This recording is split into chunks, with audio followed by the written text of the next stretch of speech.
tentando roubar o alimento. Esse aqui é bonito. Como vocês conhecem esse pássaro na região de vocês? Aqui nós chamamos corrupião. Tem alguma região aqui também do Maranhão que chama ele de sofreu. Muito bonito mesmo, pessoal. O laranjado com preto e as manchinhas brancas.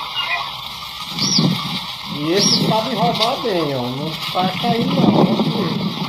Vamos aguardar um pouco. Vamos ver se ele vai cair mesmo de verdade. Olha só, aguarde mais um pouco. Comente aí, pessoal. Deixa um comentário de vocês aí. O que vocês acham aí da armadilha alçapão? E todo pássaro que nós pegamos, nós soltamos no final do vídeo. Isso aí tá esperto.